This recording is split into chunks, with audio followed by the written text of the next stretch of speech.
성부와 성자와 성령의 이름으로 아멘. 예수님과 어머니 하나 되신 성심을 통해 아버지 뜻 안에서 기도드립니다. 사랑할 하느님 아버지, 저희가 듣겠습니다. 말씀하여 주옵소서. 또한 저희들의 잘못된 인간적인 기호와 정서, 자아의 종으로 살아가면서 가지고 있는 이 인간적 사고방식을 모조리 다 성령의 불로 불태워 없애주시고 매일 저희들에게 가르쳐 주시는 이런 신적인 질서의 정신세계가 저희들의 새로운 사고방식이 될 수 있도록 이 강의를 듣는 아버지께 속한 모든 자녀들의 사고방식에 그 정신의 혁명을 일으켜 주시옵기를 아버지께 갈망으로 초원드립니다. 이 모든 기도 우리 주 예수 그리스도의 이름으로 기도드리나이다. 아멘. 성부와 성자와 성령의 이름으로 아멘. 안녕하십니까? 하나님의 뜻성교의 피아수녀입니다. 자, 오늘 성경 말씀을 통해서 하느님 아버지께서 자녀들에게 가르쳐 주시는 신적인 세계에 대해서 여러분들과 함께 학습해 보도록 하겠습니다. 2021년 9월 14일 화요일 성십자가 현양 축일입니다. 제1독서 민수기 21장 4절에서 9절까지의 말씀입니다. 길을 가는 동안에 백성은 마음이 조급해졌다. 그래서 백성은 하느님과 모세에게 불평하였다. 당신들은 어쩌자고 우리를 이집트에서 올라오게 하여 이 광야에서 죽게 하시오. 양식도 없고 물도 없소. 이 보잘것없는 양식은 이제 진저리가 나오. 그러자 주님께서 백성에게 불뱀들을 보내셨다. 그것들이 백성을 물어 많은 이스라엘 백성이 죽었다. 백성이 모세에게 와서 간청하였다. 우리가 주님과 당신께 불평하여 죄를 지었습니다. 이 뱀을 우리에게서 치워주시도록 주님께 기도해 주십시오. 그래서 모세가 백성을 위하여 기도하였다. 그러자 주님께서 모세에게 말씀하셨다. 너는 불뱀을 만들어 기둥 위에 달아놓아라. 몰린 자는 누구든지 그것을 보면 살게 될 것이다. 그리하여 모세는 구리뱀을 만들어 그것을 기둥 위에 달아놓았다. 뱀이 사람을 물었을 때 그 사람이 구리뱀을 쳐다보면 살아났다. 주님의 말씀입니다. 하느님 감사합니다.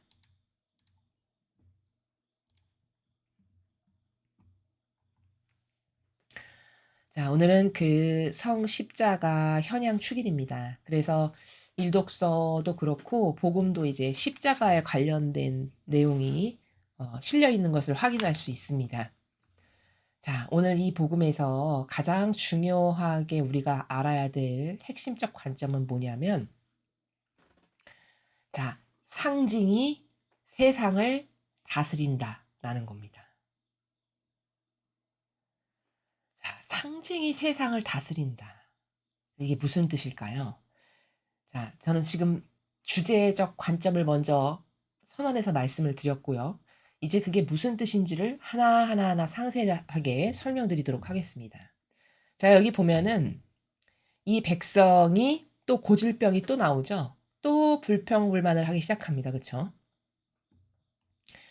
그러니까 우리를 이집트에서 왜 여기까지 데리고 와서 죽을 데가 무덤이 없냐? 왜 광야에서 죽게 하냐? 양식도 없고 물도 없고 아주 이게 똑같은 거 지겹다. 불평불만이 또 시작됩니다. 그쵸? 그러니까 주님께서 백성들에게 이게 뭐 한두 번 불평불만한 게 아니잖아요. 여러분께서 앞에 창세기를 많이 보셨지만 그러니까 이게 답 없는 애들이구나. 그래서 불뱀을 이번에는 보내신 거예요. 도저히 안 되겠으니까. 그래서 백성을 물게 하셨어요. 이거 다 아버지께서 허락하신 거죠. 그래서 많은 이스라엘 백성이 죽었습니다. 자, 먼저 여기서 간단하게 짚고 가야 될 핵심 개념은 뭐냐면요. 여러분 불평불만을 한다 누가. 불평불만하는 사람이 같이 있다 주변에. 그거는 무조건 마귀고 악입니다. 불평불만은. 가족 중에 끊임없이 불평불만하는 사람이 있다.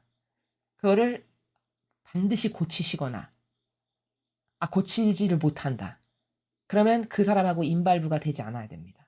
왜? 그게 악이니까. 나에게 영향력 끼친다는 거죠. 공동체에 불평불만하는 사람이 있다. 이거 도저히 그거를 다시 불평불만하지 않는 영혼으로 바꾸는 게 불가능하다. 그럼 이 사람 공동체에서 좋은 영향력 끼치면서 살 수 있을까요? 없을까요? 불가능합니다. 즉 불평불만을 한다고 해서 현실이 달라지는 게 아니거든요. 그런데도 끊임없이 그런 반복적인 것을 해. 이게 뭐냐? 악에게 유린당하고 있다는 증거거든요, 그 영혼이. 그래서 이런 불평을 말하는 사람은 무조건 마귀고 악이다라는 것에 대한 올바른 관점이 있어야 여러분께서 어떤 공동체나 어떤 인간은 다 가정도 그렇고 공동체 생활을 하게 되어 있잖아요.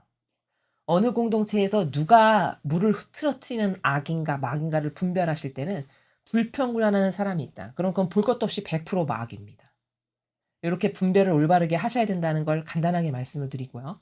오늘은 이것보다 여기서 더 중요한 사실 이것보다 더 중요한 거는 아까 제가 선언부에 말씀을 드린 것처럼 상징이 세상을 다스린다는 것에 대해서 내가 인식을 하고 있는가. 요 관점이 굉장히 중요합니다. 그래서 이렇게 불평불만을 해서 아버지께서 불뱀을 보내 버리셔 가지고 다 죽고 막 이래요. 그러니까 인제 인간은 고통의 나락에 떨어지면 그때 가서야 정신을 차리잖아요. 그러니까 인제 정신을 차리기 시작하는 거예요. 이 백성들이 막 사람들 죽어 나가고 이런 걸 보니까. 그러니까 인제 백성들이 와 가지고 빌기 시작해요. "우리가 불평해서 죄를 졌습니다. 이 뱀을 우리에게서 제발 치워 주실 수 있게 하느님께 기도 좀 해 주세요." 이러고 인제 발등에 불이 떨어진 거죠. 그러니까 인제 모세가 지도자다 보니까 백성을 가엾게 여겨서 "아버지 살려 주세요." 하고 기도를 한 거죠. 그랬더니 아버지께서 모세에게 이렇게 말씀을 하십니다. "너는 불뱀을 만들어서 기둥 위에 달아 놔라. 물린 자는 누구든지 그것을 보면 살게 될 거다." 이렇게 말씀을 하세요. 지침을 주셨어요. 어떻게 하면 살 수 있는지를. 그래서 모세가 구리철사로 뱀을 만들어 가지고 기둥 위에 달아 놔요. 그리고 뱀에 물렸어. 불평불만해 가지고. 그런 사람들이 그 구리철사를 이렇게 다 바라보면 그런 사람들이 다 살아나게 해 주셨다라고 하는 내용이거든요. 자, 여기서 뱀이 여기 보면은 뱀이 사람을 물었을 때 그 사람이 구리뱀을 쳐다보면 살아났다. 이렇게 말씀하셨어요. 그러면 구리철사를 만들어 가지고 기둥에다가 높이 달아 놓은 이거는 과연 여기서 상징하는 바가 뭐냐? 이게 바로 예수 그리스도의 십자가의 예표입니다. 즉 벌써 이 구약 때 뱀을 구리철사 뱀의 형상을 만들어서 높이 달아 놨는데 그것을 '아 하느님께서 저것을 바라보면은 낫게 해 주신댔어.'라고 마음으로 받아들였어요, 아버지의 그 말씀을. 그래서 그 마음으로 받아들인 사람들이 그걸 진짜 믿어서 그 구리철사를 이렇게 바라봤어. 그럼 그런 사람들은 다 낫죠. 바로 그랬듯이 예수님께서 십자가상에 우리의 죄악을 다 끌어안고 돌아가셨잖아요. 근데 예수님의 그 십자가상의 순환 사건 때문에 내 죄가 용서받았어. 여기서 죄가 용서받았다는 거는 내가 이제 하늘나라에 갈 수 있는 그런 기본 자격 조건이 되는 것을 예수님께서 만들어 주셨어라고 하는 것을 믿으면 그의 죄가 진짜 용서받았다라고 하는 바로 그 예수님의 십자가의 상징 그것의 바로 예표다. 구리철사 이 사건이. 라는 것을 우리가 여기서 하나 발견할 수 있고요. 자, 그리고 이 예수 그리스도의 예표가 이 지금 구리철사로 뱀의 모양을 만들어서 높이 달아놨는데 그걸 보고 살아난 사건이 바로 예수 그리스도의 예표인데 그러면 이 예수님의 그 십자가 사건의 예표라는 것은 구체적으로 무슨 뜻이냐면은 아 여기 뱀에 물린 사람이 그걸 믿음으로 바라봐서 살아났듯이 예수님을 그렇게 그런 믿음으로 예수님을 믿으면 모든 죄를 용서받는다는 그것의 예표. 그다음 두 번째는 어 예수님께서 그 무거운 십자가라고 하는 고통을 지시고 마침내 승리하신 거잖아요. 우리의 모든 죄악을 배상과 보속을 완벽하게 하시고 돌아가셔서 부활하셨다는 거는 승리하신 거고 영광의 상징이죠. 그래서 그 예수님의 십자가를 믿는 사람은 그 의미를 깨닫고 그 십자가의 의미가 뭔지를 깨닫고 그 의미를 받아들이고 마음으로 믿는 사람은 우리도 예수님처럼 고통을 통해서 성장하게 되는 또한 그러한 예표가 되는 겁니다. 또 예수님의 이런 십자가를 통해서 승리하신 영광스럽게 되신 이 사건은 온 세상의 죄를 용서하시는 또한 예표죠. 그쵸? 자, 그리고 예수님의 이 십자가 사건이라는 거는 네 번째로는 하늘과 땅을 연결해서 이제 개통해 주시는. 다시 말하면 우리가 죄를 용서받음으로써 하늘나라에 갈 수 있는 기본 조건을 마련해 주신 그러한 사건의 또한 예표. 이게 바로 예수님께서 십자가를 통해 승리하신 이 사건이 이런 다양한 의미를 지니고 있는 일인데, 그 예수님의 십자가 사건이 바로 그 예수님의 십자가의 승리와 영광의 사건의 예표가 벌써 구약 시대에 높이 달아놓은 구리뱀을 보면 살아났듯이 예수님의 그 십자가를 통해서 우리의 영혼도 다시 천상의 나라로 갈 수 있는 구원받는, 이게 살아나는 거죠. 영적으로, 본질적으로. 바로 그 사건의 예표 사건을 오늘 우리가 보고 있다라는 겁니다.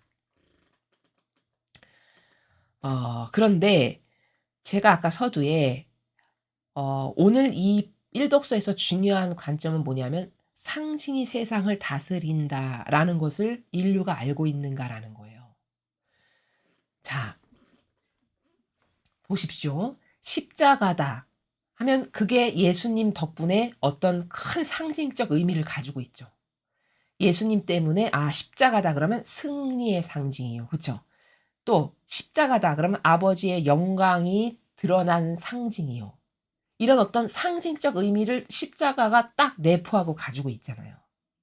그렇듯이 이 지상은, 지금 우리가 살아가고 있는 이 지상 세계는, 그리고 천상에까지도 다 이런 어떤 사건을 통해서 부여하게 된 의미, 그 의미, 즉 그러한 상징들이 세상을 다스리는 거거든요. 좀 더 쉽게 말하면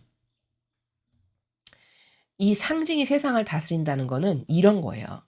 그게 아주 매우 미세하고 작아서 사람이 봤을 때 별거 아닌데, 혹은 별로 의식하지도 못하는 이런 것이지만 영향력을 끼친다는 거예요. 이 상징이라는 것이. 자, 그러면 구체적으로 어떤 게 있냐? 여러분 오벨리스크 다 아시죠? 그 로마 교황청 그 광장에 가면은 오벨리스크가 높이 하나 서 있습니다. 그렇죠? 그리고 외국의 유명한 대도시에 가면 의외로 오벨리스크가 서 있는 곳이 굉장히 많습니다. 자, 그러면 사람이 상징이 세상을 다스린다라고 하는 이 관점이 없을 때는 그냥 무슨 조형물 하나, 건축물 하나 있는 거구나, 이렇게 생각할 수 있을지 모르겠어요. 근데 그것은요, 그냥 일상적인 조형물 하나 누가 이렇게 조각가가 갖다 놨나 보네, 그게 아니라 그 오벨리스크는 여러분이 아시다시피 태양신을 나타내는 상징이잖아요. 그렇죠? 그러면 그거 사람 눈으로 봤을 때 별거 다른 그냥 조각물, 건축물의 하나일지 모르겠지만 그 건축물 안에 내포되어 있는 의미라는 게 있는 거거든요. 그 의미로 세상 사람들에게 알게 모르게 영향력을 끼친다는 거예요. 그래서 사람들이 그것이 가지고 있는 어떤 의미, 내재적 의미에 영향을 받아서 나도 모르게 그러한 어떤 정신에 경도되고 그러한 정서에 경도되고 이렇게 되는, 그래서 사람들을 그런 마음과 정서가 자연스럽게 자기 걸로 받아들이게 해서 그걸로 인류를 이끌고 지배하고 통치도 하고 다스리기도 하는, 요게 바로 상징으로 세상을 다스린다는 무서운 원리입니다. 그래서 이 십자가, 예수님께서 아버지의 영광을 드러내셨고 악과의 전쟁에서 승리하셨다라고 하는 어마어마한 의미가 내포되어 있는 게 바로 십자가잖아요. 근데 그 십자가의 모욕을 드리고자 이 카발 세력이 어떻게 합니까? 쌍십자가를, 그러니까 십자가를 변형시키는 거죠. 쌍십자가를 만든다거나 뭐 이런 거 보셨을 거예요. 관심 있으신 분들은. 그거 왜 그렇게 할까요? 그들도, 그 마귀 세력도 이러한 상징으로 인류를 다스리고 인간에게 영향력을 미친다는 걸 알기 때문에 그렇게 하는 겁니다. 그래서 그 훌륭하고 온전하고 완벽한 의미가 있는 것들을 자꾸 변질시키고 뒤틀리게 해서 십자가도 막 이상하게 쌍십자가로 만들고 이러면 아버지께 모욕이 되고 예수님께 모욕이 되게 하잖아요.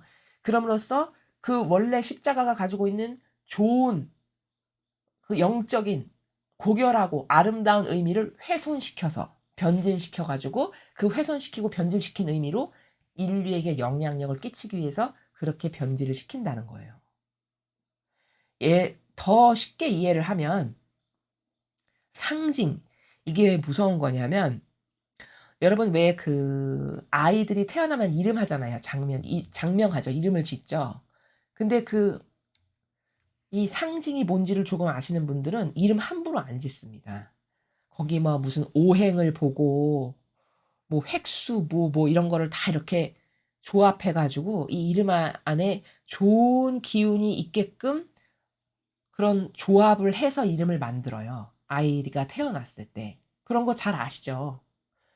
그런 거 왜 할까요? 물론 그게 잘못 생각하면 미신 같은데 이렇게 생각하실 수 있을지 모르겠지만 그것이 가지고 있는 그 의미는 어떤 거냐면 그렇게 어떤 좋은 의미가 영향력을 끼친다라고 하는 원리를 알기 때문에 그런 이름을 만드는 거죠. 그쵸? 바로 요게 뭐냐. 그렇게 상징이 즉 그런 어떤 의미를 부여해서 제시하는 것이 세상을 다스리고 인간에게 영향을 끼친다는 걸 알기 때문에 이름을 그렇게 함부로 안 짓는다는 겁니다. 그러면 상징이 세상을 다스리는 게 무엇인지 여러분이 이제 조금 아시겠죠. 그래서 어, 그 전체주의를 도모하고 있는 이 세력들이 주로 하는 것을 보면요. 여러분 그런 것도 들어보셨죠? 성체를 이렇게 가져다가 거기다가 막 낙서하고 막 찍고 모욕을 드리고 막 불태우고 이런다는 거 들어보셨습니까?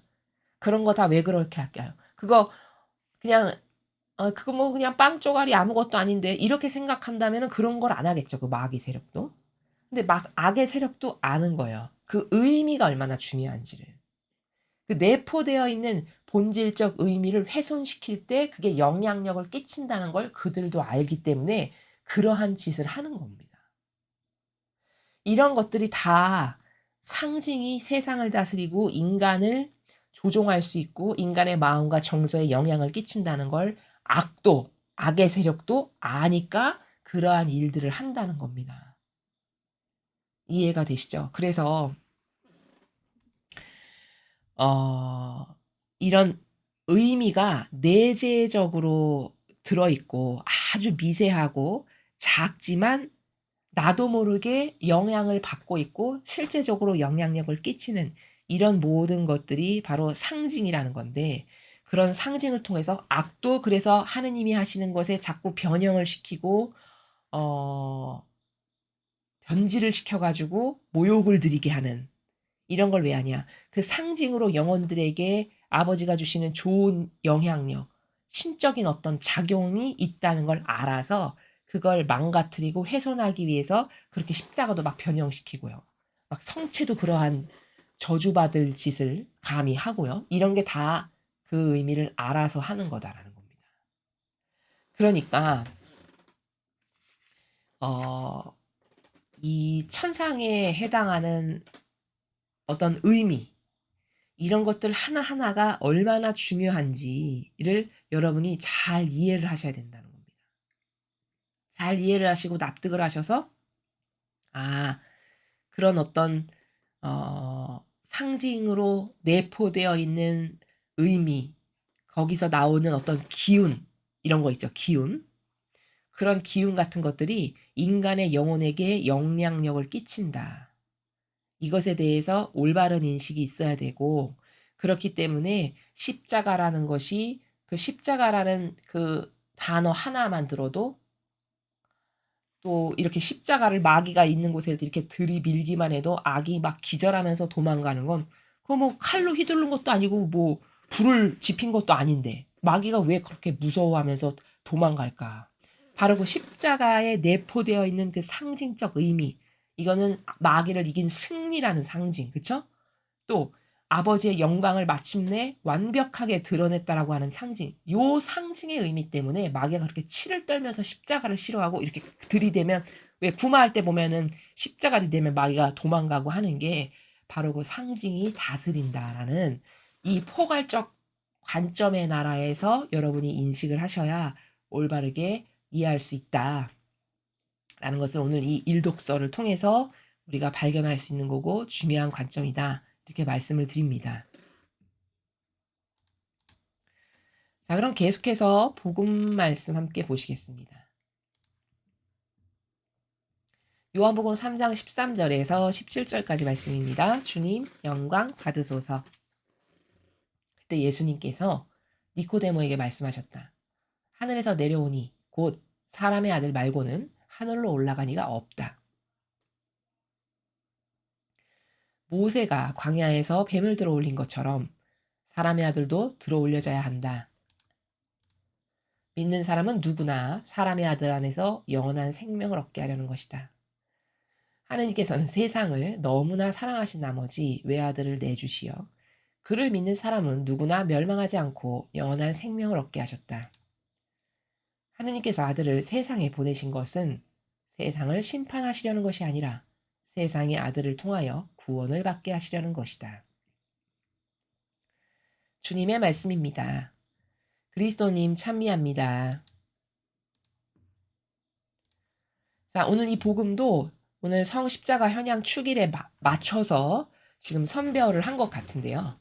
마찬가지로 지금 십자가에 대해서 말씀을 하시잖아요. 그러면서 앞에 거와 연계선상에서 말씀을 드리면 14절에서 이렇게 말씀하시죠. 예수님께서 모세가 광야에서 뱀을 들어 올린 것처럼 사람의 아들도 들어 올려져야 한다. 즉 예수님께서 십자가에 못 박혀 돌아가시는 것의 예표 사건이 바로 모세가 광야에서 불뱀 만들어서 높이 들어 올렸는데 그거 본 사람은 살아난 게 앞으로 예수 그리스도의 십자가를 통한 그 구원의 승리를 미리 아버지께서 예표로 보여주신 것이다. 이걸 이렇게 지금 설명을 하시는 거예요.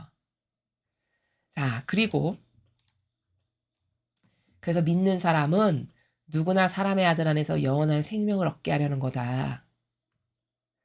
자, 하느님께서는 세상을 너무나 사랑하신 나머지 외아들을 내주시어 그를 믿는 사람은 누구나 멸망하지 않고 영원한 생명을 얻게 하셨다.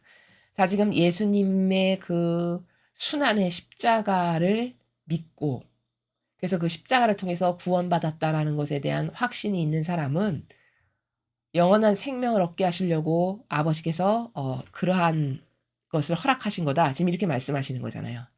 근데 여기서 우리가 발견해야 될 건 뭐냐면은 지금 예수님께서 말씀하시는 이 내용은 다 본질의 십자가를 말씀하시는 거죠. 본질적 십자가. 그 말씀은 즉 인류가 이 본질적인 십자가의 의미를 똑바로 깨달아서 앞에서 제가 말씀드렸잖아요. 상징. 십자가의 상징이랑 상징이 세상을 다스리는데 이 본질적 십자가의 상징은 형상적으로 봤을 땐 무시무시하게 생긴 것 자체죠. 막 사람이 거기에 박혀서 죽은 거니까. 그쵸? 형벌 중에서도 형벌. 패망 중에서도 패망으로 보인다는 거예요. 형상적으로 봤을 때. 그러나 그 십자가가 가지고 있는 본질적 상징의 의미는 그게 아니라 영광, 승리, 악으로부터의 승리, 아버지의 영광이 드러난 사건, 뭐 참된 승리 이렇게 볼 수 있는 위대한 의미를 내포하고 있는 거잖아요. 그러니까 그러한 본질의 십자가를 똑바로만 의미를 깨닫고 믿게 된다면 비록 육은 죽었어도 우리의 육은 죽어도 우리의 영혼은 영원히 살리는 은총이라는 걸 바로 16절에서 이렇게 설명하시는 거예요. 그를 믿는 사람은 누구나 멸망하지 않고 영원한 생명을 얻게 하셨다. 바로 요 말씀이 무슨 뜻이냐. 육이 영원히 안 죽는다. 그 말씀이 아니라 네가 이 본질의 십자가가 뭔지를 똑바로 깨닫고 그 십자가가 의미하는 상징 그리고 네가 그 상징적 의미를 받아들여 마음으로 그래서 믿어 진실의 나라에서 그러면 너의 육은 비록 한시적이어서 죽을지 모르겠으나 너의 영혼은 예수님이 영원히 사시죠. 왜? 십자가를 통해서 승리를 하셨으니까. 그런 것처럼 너희들도 천상의 나라에서 영원히 사는 그런 은총을 받게 되는 것이 십자가를 믿었을 때 그 십자가를 통해서 우리가 받는 은총이다라는 거예요. 그래서 지금 16절에 그런 말씀을 하신 거고 하느님께서 아들을 세상에 보내신 것은 세상을 심판하시려고 그런 게 아니라 세상이 아들을 통해서 구원을 받게 하시려는 거다. 그러니까 예수님께서 이 세상에 오신 거는 그 십자가를 온전히 다 배상과 보속으로 다 짊어지시고 그 완벽한 배상과 보속을 통해서 마침내 악과의 전투에서 승리하신, 그래서 아버지의 영광을 드러내신 사건이잖아요. 그럼 우리도 그 예수님처럼 십자가를 똑바로 인식해서, 예를 들어 나에게 있는 십자가를 나도 예수님이 그 자신에게 주어진 십자가를 악과의 전쟁에서 승리하시겠다라고 하는 그 일념으로, 그 올바른 목적으로 싸워 물리쳐 이기셨죠. 그래서 영원히 사시는, 그리고 하늘과 땅의 모든 권한을 다 바치는 엄청난 은총을 받으셨죠. 그럼 나도 예를 들어 그 십자가가 뭔지를 깨닫고 나에게 닥치는 일상생활에서의 십자가를 이런 예수님과 같은 정신세계에서 무찔러 싸워 이기고 극복하고 자꾸 초월해. 그래서 자꾸자꾸 악과의 전쟁에서 나에게 주시는 십자가를 무찔러 싸워 이겨. 그러면 나도 비록 내 육은 한시적이니까 죽을지라도 예수님처럼 영원히 사는 은총이 나에게 올 수 있다. 해당하게 된다. 이 말씀을 하시는 거예요. 십자가는 이런 의미다라고 지금 이 복음 말씀에서 가르쳐 주시는 것이죠. 그래서 우리가 여기 지금 영원히 산다라는 게 나와서 하나 추가로 좀 말씀을 드리면은, 다른 강의에서도 제가 조금 말씀을 드렸지만요. 세례 받으면 구원됩니까? 이런 것이 궁금하실 수 있어요. 세례 받으면 구원되는가? 제가 답을 말씀을 드렸죠. 물론 아버지께서 며칠 전 주신 메시지에 보면 세례 받았다? 그러면은 믿고 세례를 받은 거기 때문에 원죄는 용서를 받은 게 된다는 거예요. 근데 세례 받았다 해서 구원되느냐? 그거는 모를 일이에요. 왜 모를 일이라고 말하는 것이냐면 그 영혼이 죽는 그날까지 어떻게 반향하느냐에 따라서 달라질 거니까, 결과가. 그러니까 그 예수, 천국, 불신, 지옥 뭐 이런 막 피켓 들고 다니시는 이 분들이 주장하는 내용이, 나는 예수 믿었으니까 천당 갑니다, 이렇게 주장하시잖아요. 물론 그 말이 100% 거짓은 아니죠. 믿으면 당연히 천국을 가는 게 맞긴 합니다. 근데 문제는 그 믿는다라고 하는 차원의 나라를 어떻게 인식하고 있느냐는 거예요. 예를 들면 그분들이 믿으면 나는 천국 가. 나는 이미 구원받았어. 이렇게 기뻐하는 것은 혹시 세례받았으면 구원돼 라고 인식하는 건 아닌가라는 거예요. 그러나 그것은 성경에 근거한 진실이 아니라는 거예요. 왜 성경에 근거한 게 아니냐? 세례받았으면 다 구원된다면은, 그렇다면 유다는 왜 지옥 갔습니까, 여러분? 유다는 세례받은 차원을 넘어서 제자였는데도 지옥을 갔어요. 그쵸? 그렇잖아요. 이게 팩트죠. 그쵸? 그러면 아니 세례받는 것도 뛰어넘어 심지어 12제자가 됐는데도 지옥을 간 유다가 있단 말이죠. 그러면 어떻게 이해하는 게 신적인 인식이고 사고방식입니까? 세례받았다 해서 구원되는 게 아니구나. 세례받았으면 원죄는 용서받았어. 그러나 그때부터 이제 내가 쌓아 올려야 되는 게 있는 거예요. 내가 플러스 쪽으로 쌓아 올릴 건가? 아니면 마이너스 쪽으로 쌓아 내려갈 건가? 그것은 나의 반향.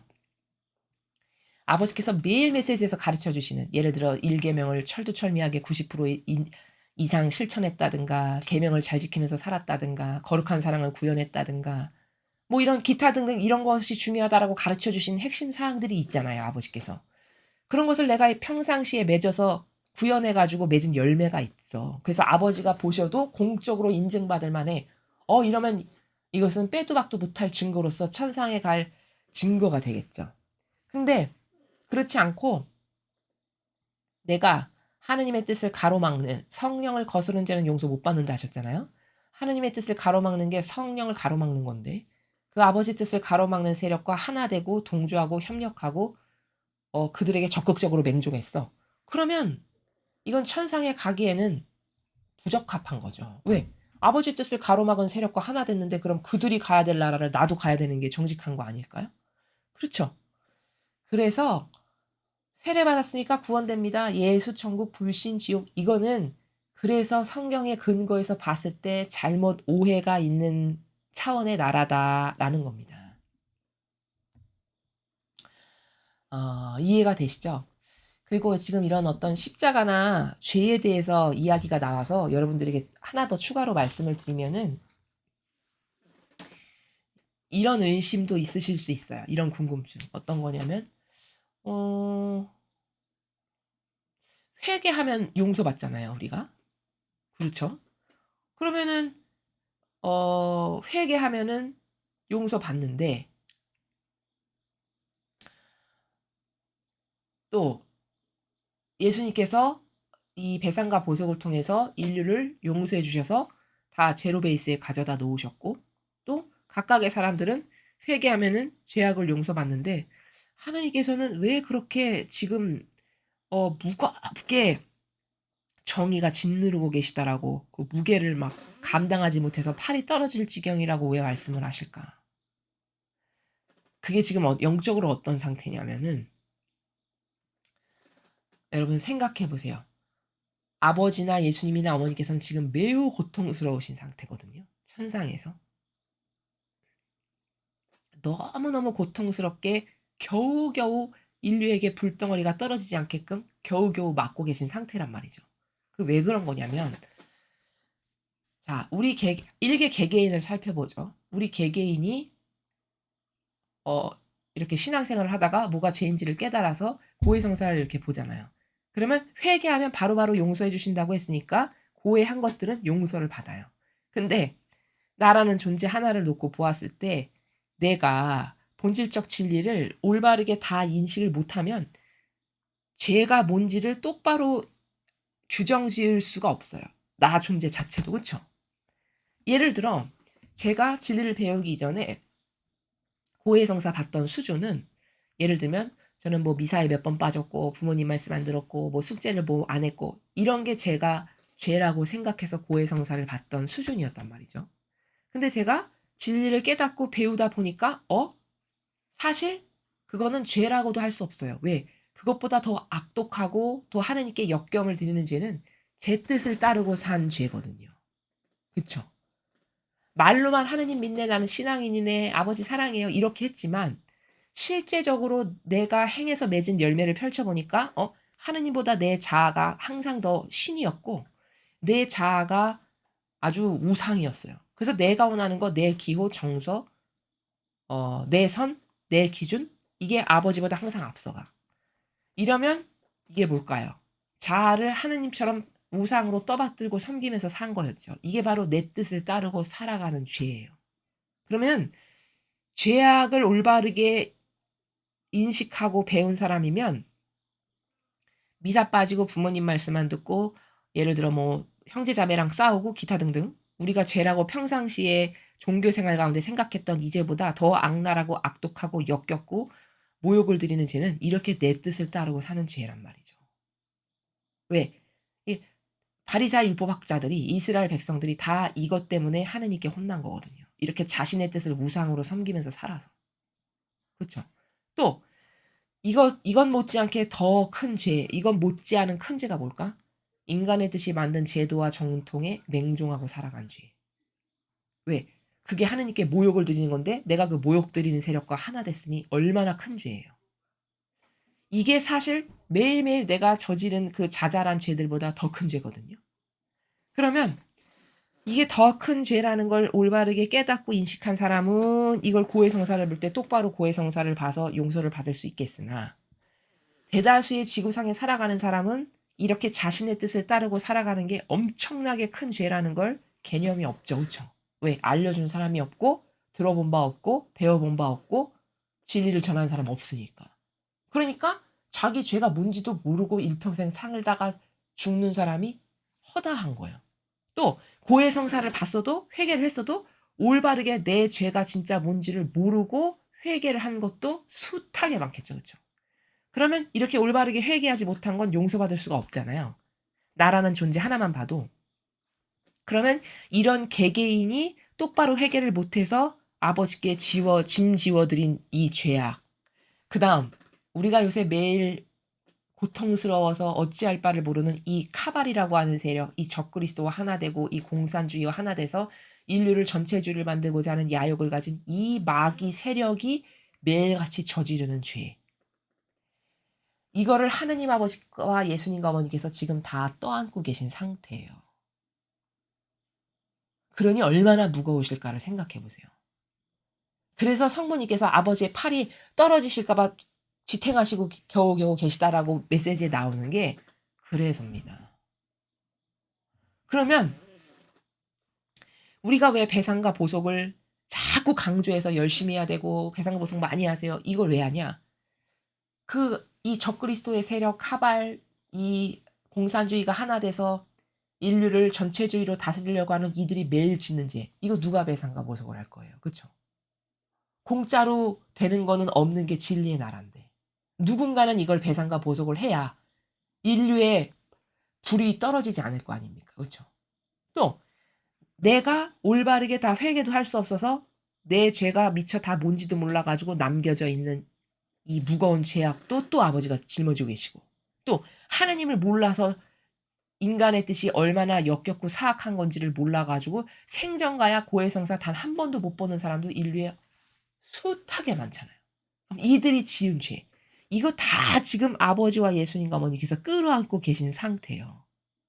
그러면 이 무거운 팔을 가볍게 해드리고 경감시켜 드리려면 이 죄악에 대한 배상과 보속을 누군가는 해야 될 거 아닙니까? 그렇죠? 그래서 우리가 배상과 보속을 그렇게 목청껏 높이면서 배상 보속 많이 해야 되니까 일상생활에서 작은 것 하나라도 희생하시고 이런 거를 말씀드리는 게 그렇게 십시일반으로 우리가 아버지의 무거운 죄악을 덜어드려야 그래야 인류의 징벌이 떨어지지 않고 이게 스무스하게 넘어가거나 아버지께서 용서해 주시고자 하시는 명분이 그래야 생긴다는 거예요. 누군가는 이것을 배상보속해서 그 짐을 그 무거운 십자가를 덜어드려야. 그럼 그걸 누가 할 거냐는 거죠. 아는 사람만이 할 수 있죠. 그쵸? 그래서 이러한 내용을 인식하고 올바르게 깨어나서 이해하는 여러분들께서 하셔야만 이 무거운 죄악을 아버지께서 인류에게 쏟아내시지 않고 우리를 봐서라도 용서해 주시고 또 실제로 우리가 배상보속하면 그만큼 자꾸자꾸 가벼워지겠죠. 이거를 해야 되는 것이 이 마지막 시대를 살아가는 우리들의 그 자녀들의 책임이고 도리고 왜? 우린 아버지를 사랑하니까. 물론 그 아버지가 지금 무겁게 짊어지고 계신 많은 죄악에는 내가 지은 것도 있고 나랑은 상관없는 이 마귀 세력이 지은 것도 있지만 우리는 그 마귀 세력이 예뻐서 그쵸? 우리가 카바를 예뻐하거나 그들을 두둔해서 배상보속하는 게 아니고요. 아버지가 그것 때문에 고통스러우시잖아요. 그쵸? 예수님과 어머니께서 그것 때문에 너무 무거운 걸 지금 감당하고 계시잖아요. 그러니까 아버지를 위해서 예수님과 어머니를 위해서 배상을 보속하는 겁니다. 이게 올바른 관점이에요. 내가 그 마귀 세력 그거 용서받으라고 배상 보속해 주는 게 아니고. 이해가 되시죠? 여기서도 이제 오해가 없으셔야 여러분께서 배상 보속도 뭔가 명분 있고 이유를 아주 선명하게 깨달아야 더 열심히 적극적으로 할 수 있거든요. 그래서 지금 이러한 이야기가 나온 김에 여러분에게 말씀을 드리는 거고요. 그래서 아버지께서 인내하시면서 그냥 끌어안고 끌어안다가 도저히 회개하는 사람이 없고 뉘우치는 사람이 없고 배상보속하는 사람도 아무도 없다. 그러면 팔에 이게 한계가 있잖아요. 하중을 지탱하는 거에는 우리도. 마찬가지로 그 한계가 있어서 이제 손을 이렇게 확 놓으실 수밖에 없잖아요. 그러면 이제 인류에 불벼락 떨어지고 전쟁 나고 뭐 난리 나고 이렇게 되는 시스템이에요. 이 시스템이. 이해가 되시죠? 그래서 오늘 우리는 이 앞부분에서 오늘 십자가 현양 축일이어가지고 일독서와 복음을 통해서 십자가가 가지고 있는 상징적 의미를 배웠습니다. 이건 마귀와의 싸움에서의 위대한 승리. 그래서 아버지의 영광을 드러내게 한 정말 위대한 사건이다. 십자가라고 하는 것은 바로 이런 의미의 상징을 내포적으로 담고 있는 거다. 마귀가 그걸 잘 알기 때문에 그 상징을 짓밟고 거기에 모욕을 드리기 위해서 막 이상한 쌍십자가를 만들고 이렇게 하는 거다라는 거. 그래서 그런 어떤 악의 세력이 뭐 오벨리스크를 만들고 뭐 전시안을 이렇게 하고 뭐 그거 뭐 그림 하나가 그렇게 대단해? 이렇게 생각할 수 있을지 모르겠지만 그는 본질적 차원의 나라에 대한 관념적 이해가 없어서고요. 본질적 차원의 나라에서는 그런 의미 하나하나가 다 영혼에게 영향력을 끼치고 그것을 바라보고 긍정적으로 생각하는 영혼들에게 다 그때마다 영향력을 끼쳐 가지고 그런 것을 통해서 사람들의 마음과 정신을 지배하고 다스리게 되는, 그래서 상징이 무서운 거고 상징이 뭔지를 알고 우리는 하느님 아버지께 속한 이런 십자가와 같은 올바른 상징을 더 사랑하고 그것을 더 알리고 더 두드러지게 하고 이렇게 해야 될 의무가, 또한 우리가 아버지께서 사랑하시는 자녀들이니까 우리에게 그런 의무도 있다. 이것을 더불어서 말씀을 드립니다. 이상으로 2021년 9월 14일 화요일 성십자가 현양축일 복음회설을 마치겠습니다. 감사합니다.